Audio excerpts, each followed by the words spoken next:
Hi, I'm Tom Savini, and you're watching Without Your Head. But why? Welcome to the station of decapitation without your head. I'm Nasty Neal, and we just watched Monstrous Disunion, and we're joined by the fine fellows behind the film. Jackson, Batchelor. It seems like I've known you before, but this is our first time meeting. Yeah, I've not done one of these before, but I've tuned in a couple of times and heard a lot of this with you up and Sam and stuff. Oh, good. And Sam Mason Bell. Hello. Hello. Martin W. brings the pain. Hello. I've been here before. Yeah. And Simon Barry. Hello, good sir. It's good to have you guys here. So, watching it for the first time, what was it like to watch it with some people, and also watch it with a lot of people that aren't from Britain? Well, I was really nervous about showing it actually because it's the first time anyone's seen it outside of peers and stuff like that. So it was quite nerve-wracking for me. But I think other than I sort of became more aware as we were going through there are a lot of cultural things that are relevant to us in Britain that maybe are sort of missed on people from other parts of the world at times. But I hope everyone understood it and enjoyed it. I was quite surprised by the foxes, actually, and the comment being made about, so is that a reference for anything? Because I'm thinking, not that I know of. I actually put that in my notes, too, because I didn't know if it just meant straight up, or if it was like a term that people use there. The only wildlife around here is urban foxes. That's all there is.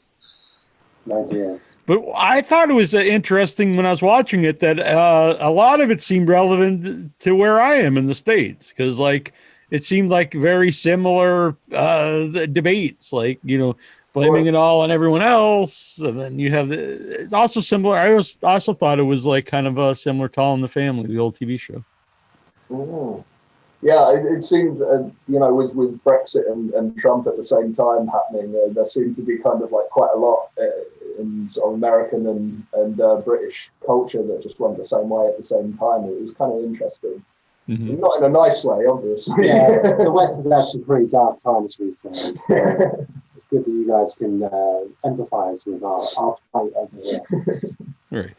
Yeah, even though I'm wearing the hat, and I'm sure I look like I'm from England because I've got a hat that says London on it. We always wear where we're from. Right. And a Pink Floyd shirt. I am actually from the United States. You could have fooled me. So, Jackson, this was your first feature film. Yeah. It was an interesting experience. I've done a lot of work with Sam building up to this, and I sort of spent a lot of time trying to work out what I wanted to do as my first feature film to direct it. And this one just it came about at the right time, when Brexit was happening, and I'm quite into politics. So me and Sam wrote this together, and I thought this is the one that I should do as my first film. What was it about this one that you felt like this is something that you're passionate about, or you would like to make? I think it's definitely to do with the politics mostly, but I love horror and satire as well, and I love using those to sort of show where we're at sort of culturally, and try to sort of parody those characters that I've seen in my real life that I think are absolutely ridiculous and believe some balmy things. Yeah. Actually, I'm just thinking of something right now because, it's cool that we get to watch it. You guys are 5 hours ahead, another country.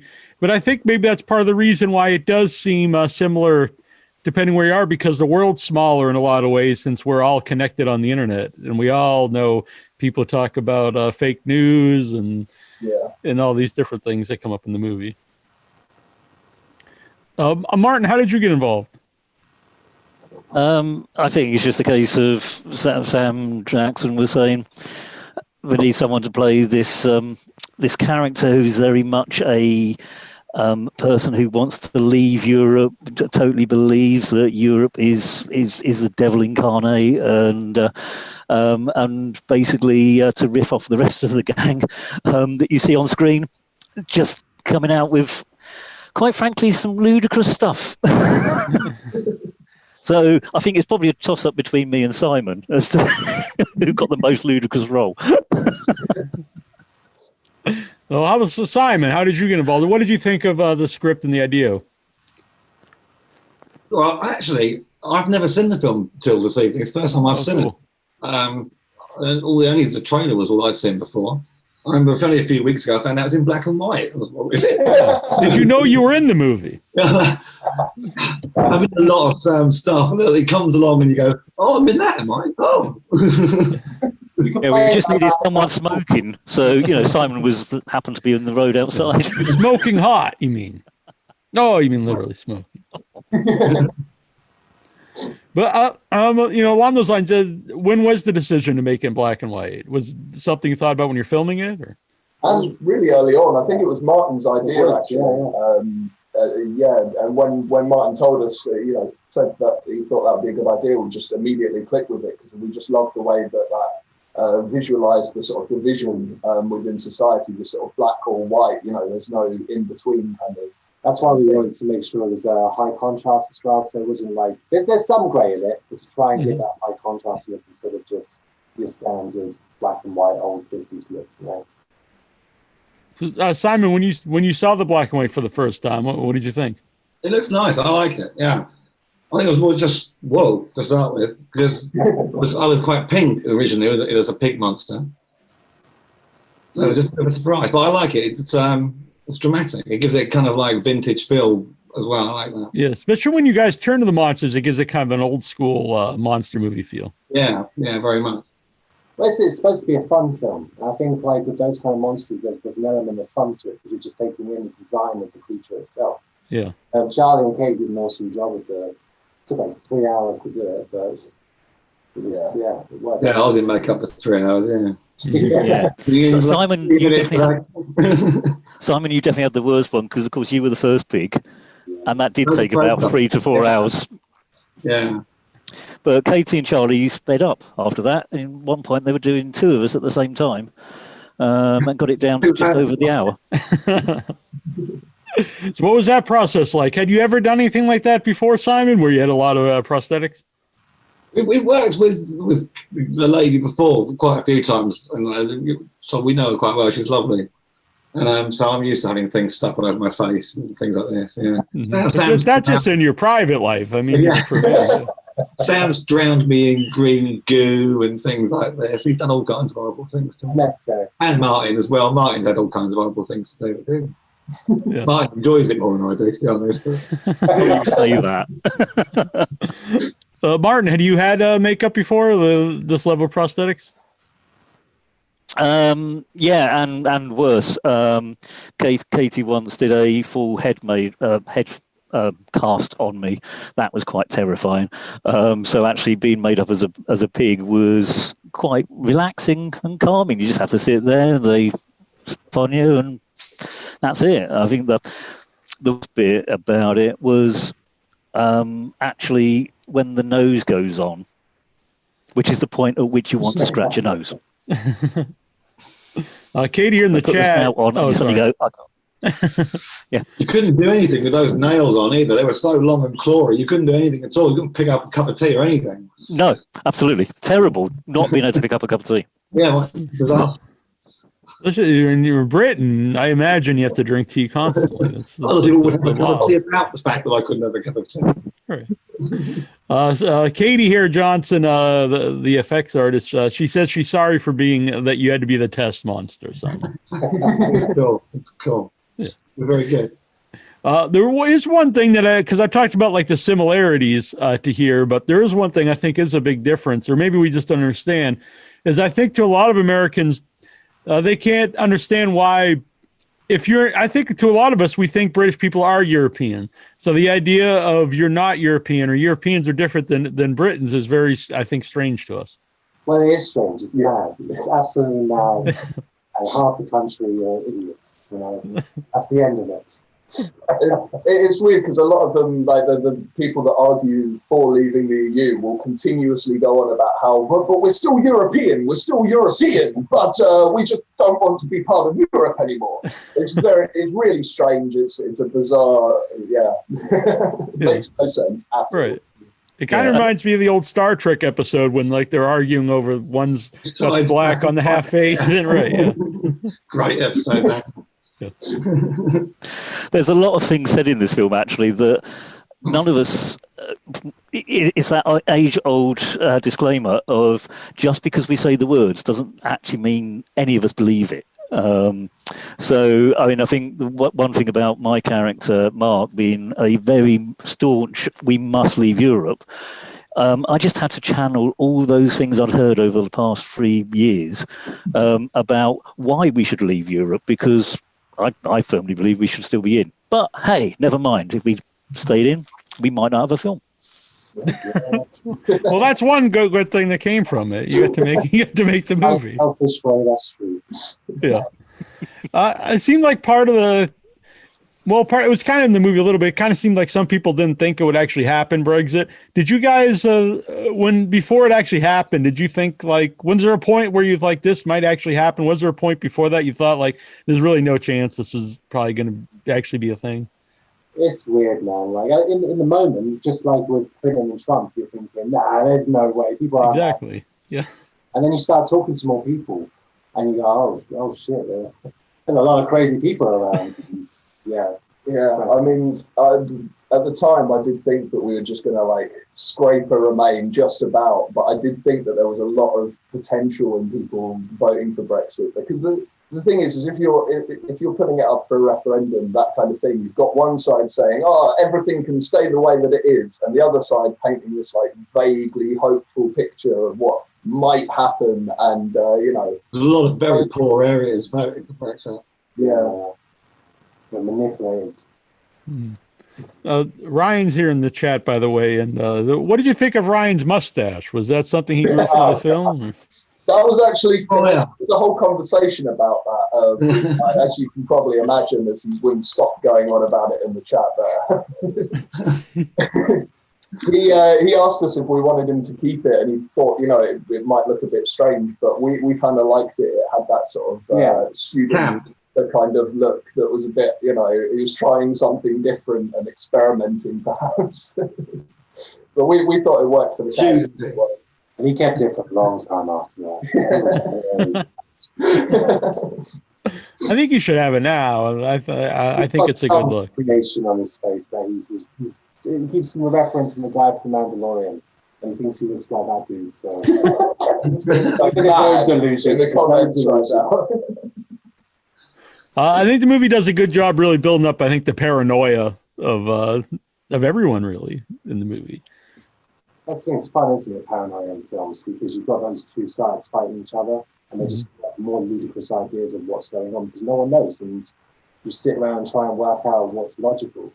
We wanted to give it like that Night of the Living Dead and that sort of vibe of paranoia, where they're just trapped in one location, trying to work out what the best thing is to do. Yeah, I think like in outbreak films, particularly when you've got a group of people trapped together, it's more exciting, the dynamics between those people, and seeing the monsters come out of those people in the way that they behave with each other. And obviously we have the sort of further thing of them literally turning into monsters afterwards. But I feel like sometimes, if you focus too heavily on the monsters on the outside, then it loses that impact of the way that people interact with each other. Did you notice how we used the word pandemic before it was trendy? When did you actually start filming the movie or writing the movie? When did we start writing it? I can't remember now. I think we wrote it like in the spring 2019, because we had the idea a year before, and we were like, it's just no point doing this right now. And then as soon as they decided to put Brexit on Halloween 2019, we were like, fuck it, let's just shoot it and get it out as immediately as possible, like in a reactionary sense. And unfortunately, everything was delayed, so we actually got to finish the film. But yeah, we were shooting in September and November. So it actually was before the pandemic, because there is like, talk about we're blaming on China, we're blaming on, this and that. It's very, you would think that was, Yeah, that was just me just talking, because Jackson just set us up in terms of that scene to say, look, this is what we want to get out of the scene, and go with it. There's a lot of trash arts process in just riffing off everyone else. So what comes out of your mouth comes out of your mouth. And Jackson could have said, no, that was no good, do it again. And he did a couple of times. And we could never repeat it. But what was coming out was just somewhere in the back of my head, I thought I'd blame the Chinese. I'm sorry, guys. I'm sorry. Well, I think like the divisions, like that sort of attitude is there in society anyway, that, you know, blame someone else, blame another country, blame this. And so it was kind of, if there was going to be a pandemic at the time, it was inevitable that someone would be blaming. Yeah, and do you think like in Western like history as well, like Chinese being painted a bit negative by the West nonetheless? So we were just trying to think of those usual targets that they would like pick up on being right on this. You know, I like Simon's character. He's kind of the, you know, even before everything really goes bad, he's already out on the fringe, and you know, he's what a lot of the other people will become at some point. But I would assume that was a fun role to play. Yeah, it is fun. Yeah, I enjoyed the transformation is quite enjoyable as well, because I did one part where the half makeup was done before it was fully done, and so it's quite enjoyable doing that kind of transformation from someone who's already there barking. I mean, no one wants to play the nice guy, don't they? It's tedious. I'll play the madman. Yeah. Martin had brought up the trash arts kind of thing where we had talked about on previous shows, but if people haven't seen them, that a lot of the dialogue in your stuff is not all written out. That you kind of explain how that works, I guess. We improvise a lot, we don't. Well, I suppose what we do is we write a scenario, usually in sort of bullet point format, and then we'll work on the characters quite a lot with each of the actors, and then just sort of let them loose on the scene and see how it goes.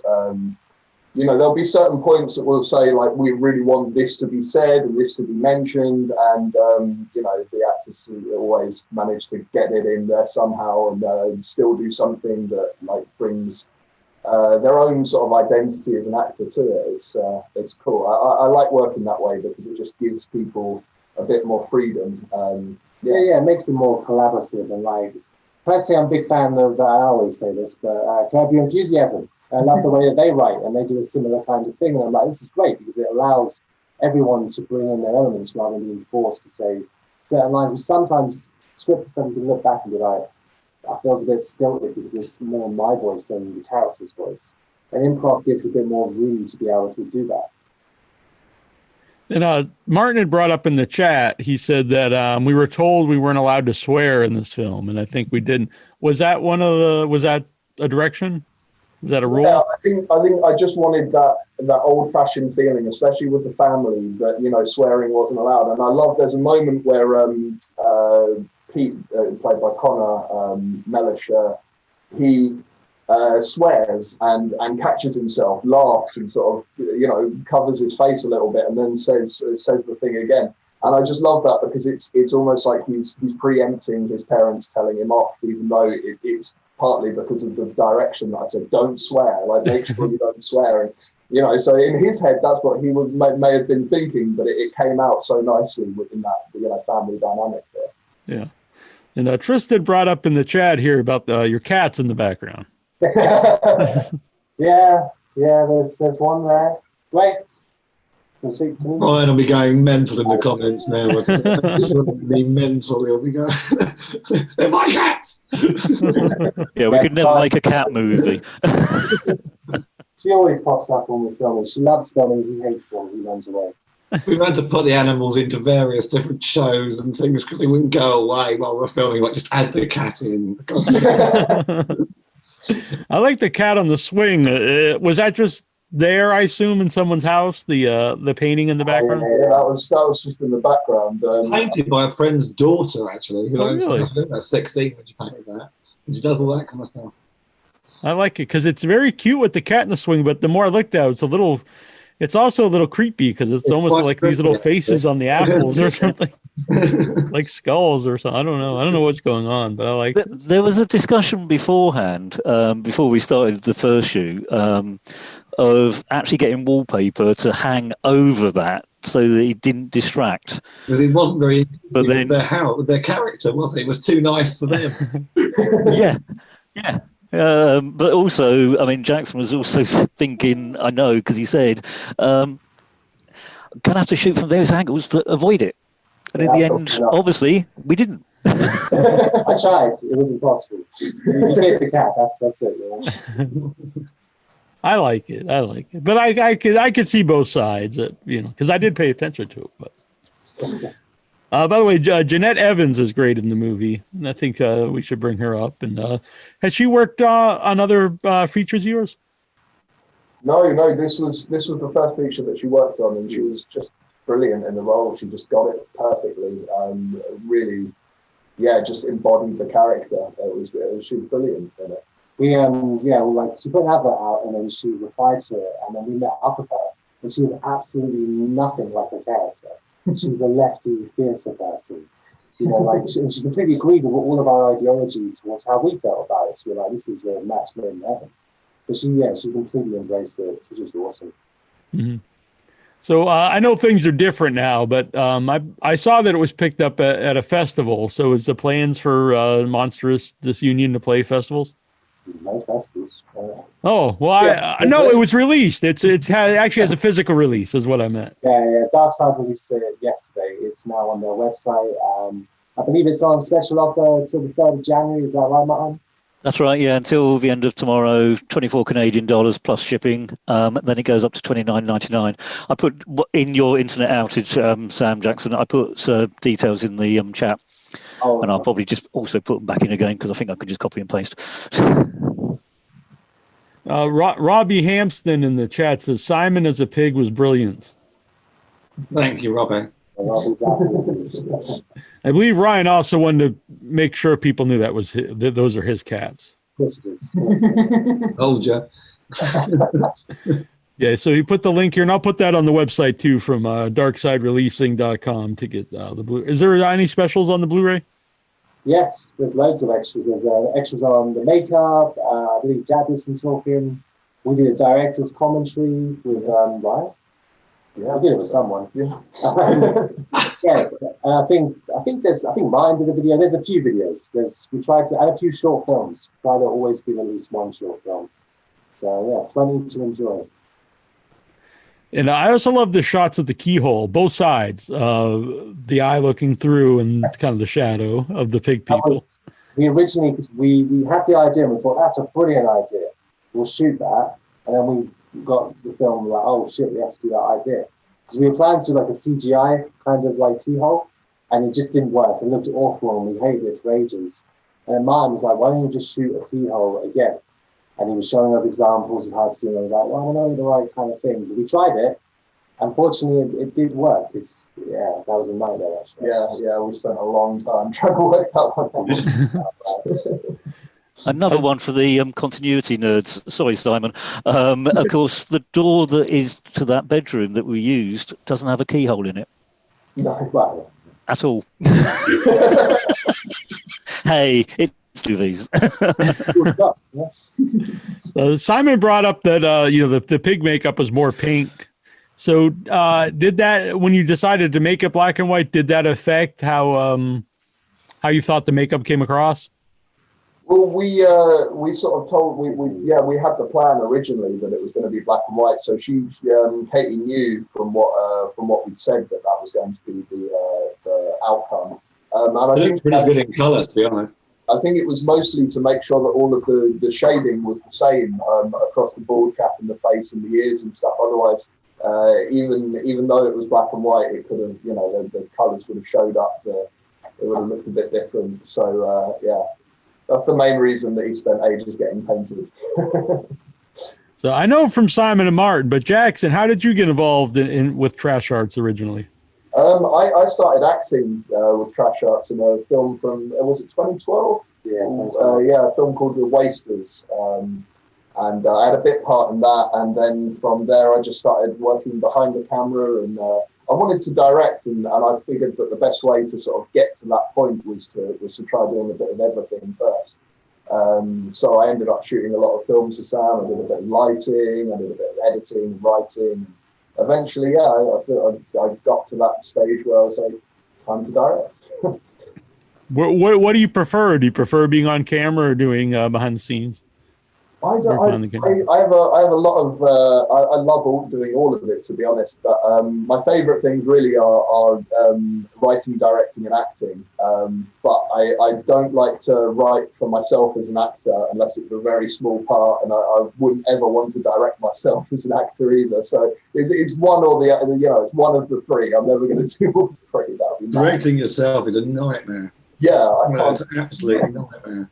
Have you done that, Simon? Yeah, we've done that. But we all would try when we used to do the comedy series Right Here, Right Now. We'd all get. I've done sound on that. We've all done all kinds of different things. But directing yourself is just horrendous. I always refuse to write here right now. I refuse to direct myself. Robbie wants to know, will there be a color version as well? No. No, you get what you get. Yeah. Oh, Not doing it in 3D either. Yeah. And for people who've watched Sam's quiz shows, now we're going to draw pictures. I got a pen and paper. I was just thinking the same. I haven't got any paper around here. I'm still going to come last. But those are very fun. I'm not making fun of Sam. Thank you for always including me, even if they're It's Christmas and I don't know about Christmas movies. So people can get it on Blu-ray and DVD now, Monstrous Disunion. Yep. And what's in the future for you guys? Not just, you don't have to predict the future. We're so good at it. We were kind of lucky last year. We actually shot 2 feature films during the, 3 films, during the pandemic. And 2 of them on their festival run. Acting and Payne was done before then, but they're out on their festival run this year. And we shot 2 films called Senseless and A Home Is Where I Lay, which starred Jackson and Annabella Rich. So those films are in post-production, and then we're just going to kind of wait it out during the lockdown hideousness. But we've got films ready to go for the next couple of years. So, yeah, just wait. Don't call him the prolific Sam Mason Bell for nothing. Exactly. He's very active man. I feel bad. I was going to record something for an upcoming project, but I didn't get around to it. I'm not as prolific as Sam. I feel terrible. Simon, Martin, do you have anything coming up besides with Trash Arts? Not that besides Trash Arts, something that Sam didn't bring up. I'm sure we made a film called The Unwanted a little while ago that was directed by. I haven't seen that yet. Well, that's still being developed, and it should be. I'm sure I'm in that. I was quite good in that. Yeah, psychic. Did you know? So hopefully that might happen. Yeah, soon. Robbie brings up a couple interesting, or Alan actually, or a couple people brought up anyway, that since it was black and white, was the blood used in the movie red? Yeah, it was. Yeah. We wanted to use the fake blood because of the consistency. You can never get the consistency right, I've found, when you're making it yourself. Yeah. It all looked good in colour. Yeah. That's why I was surprised it wasn't. You see. And as Alan's also pointed out or noted, we use pigs might fly blood, which, a movie about pigs. We might as well use pigs might fly blood. And if I say it enough times, they might actually sponsor some of the films because it is the best blood available. American but... tobacco, mate. What are you talking about? Well, yeah, we're working on them as well. Ryan, I think, is Simon's just in terms of other projects you asked, Neal. Yeah. What was that? Sorry, I was just going to say, just in terms of other projects, Neal. COVID situation. I was due to be shooting one next weekend. That's been pushed off. But I know that there's a certain filmmaker who was watching earlier and probably still on, and I'm taking a role in his next Richard film, Roundtree, which is still crowdfunding. Yeah, we're still crowdfunding Mask of the Devil, and I play a sound guy, which anyone who knows me well knows I've got tinnitus and I would never do sound, but I'm playing a sound guy in it. Oh, very cool. He's great. I met him at Buffalo Dreams Fantastic Film Festival a couple of years ago. I forget it was his latest movie he had playing there. It was really good. So that's very cool. Looking forward to that. And how about yourself, Jackson? Do you have anything that you wanted to mention is coming up? Well, I've been working on a lot of the films with Sam, as we said, but I've been working on a little project of my own called My Horror Story, which is it's a really simple concept to just meet with an actor, have a conversation about what fear and horror means to them, and then out of that we kind of build a narrative, and we just film it on a black backdrop, then telling their story directly to camera. Which is really basic, it's really simple, but it's a lot of fun, and it gets to explore sort of horror narratives and what fear means to that person. I've really enjoyed doing that so far. I've got 4 episodes out. Simon was in the last episode, and all of those are on YouTube on the Trash Arts channel. So quite horrifying reviews, in fact, for my horror story. Who were genuinely horrified. Yeah. Well, I know it was the premiere tonight for Monstrous Disunion, but I don't know if you sent it out for people to review. If you have any feedback so far, what people thought of it. We've had one review back. Yeah. That's my trash. And that was cool. They made some really nice, interesting comments, and it was a good interview. It was a good review. We've sent it out to a couple of review places. We're just waiting for some responses. If anyone wants to review it, then more than welcome to. We want to get some review quotes on the next trailer, so the more reviews, the better. Yeah. I'll get our guy to review it on Without Your Head page website. Get him to work. And by the way, for people, whenever we show movies here, if you're at a festival, however you watch a movie, it does help to go on IMDb and rate it. Yeah. Stop the trolls. Stop them. Right. I'm playing all those Yeah. If anyone out there, if you don't know, the internet can be a very negative place. Shocking. I know it's a shocking revelation, but yeah. And Emma Do says, check out her My Horror Story on Trash Arts Portsmouth YouTube. That's Jack's partner. Just in case anyone Doing a little public. Give it away. It could be a member of the public saying that, couldn't it? No good at this marketing stuff. I tell you, useless at this marketing. Since I have you here, and you guys all brought up tea, if I were to drink the best British tea, what should I get? People like Yorkshire tea. That's quite popular. Yeah, it's got to be Yorkshire. Or there's a tea called Dark Grey. That was quite nice. What was it? That's a type of tea. Yeah, so that's nice. a different thing, like, entirely. Yeah. You just get the brand one. Tea's tea. Yeah, Yorkshire tea is pretty popular, but PG Tips, Tesco's own. It's all. I've had PG Tips and Taifu. Yeah. But I will say I do think British tea is far superior than like Lipton's American tea. I'm not a fan of it. It's not tea. Huh? It's not It tea. tastes like green beans, honestly. I don't know. Yeah, you do coffee, don't you? I do everything, but yeah. Well, not everything. Coffee and tea. I don't make it seem like, I'm kind of out there. Yeah. Just in terms of your point, Neal, about rating on IMDb, the IMDb page for Monstrous Disunion, which I've also posted in the chat before, is now available for ratings. Oh, good. So I've just got that set up this evening. So if people can go on there, that would be absolutely great, because the more hits it gets, the better it is for. And that's us. something easy everyone can do to help support independent film that they like. Actually, on that point, if you're in America, you go on to Amazon Prime, film of ours, Millennial Killer, on there, stars me. Mm-hmm. Got 1 point. Got one. That's why you're going to mention it. Oh. Terrible. 1. Dreadful. We'll get people.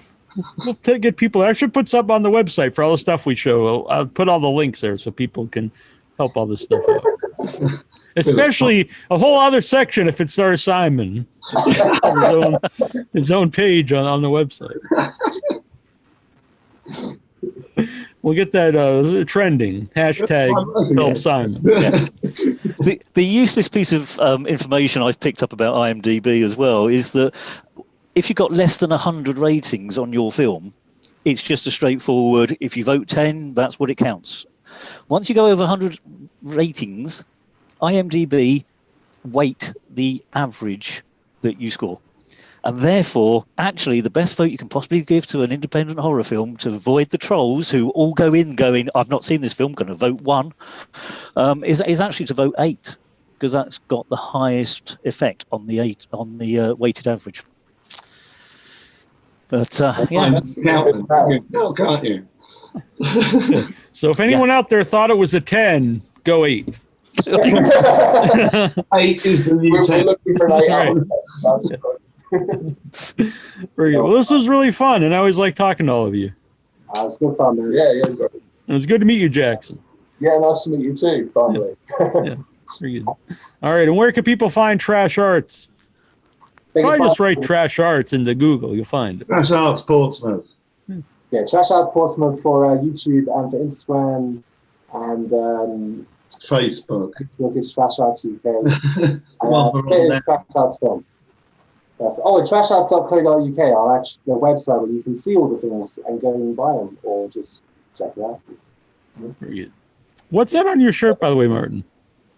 I support indie horror. Oh, nice. I love it. Excellent. Yeah. Well, I didn't have a Monstrous Disunion T-shirt, so I thought I'd wear this one. Totally works. I wore a Millennial Killer one last time. I thought it looked like I never got out of it if I wore it.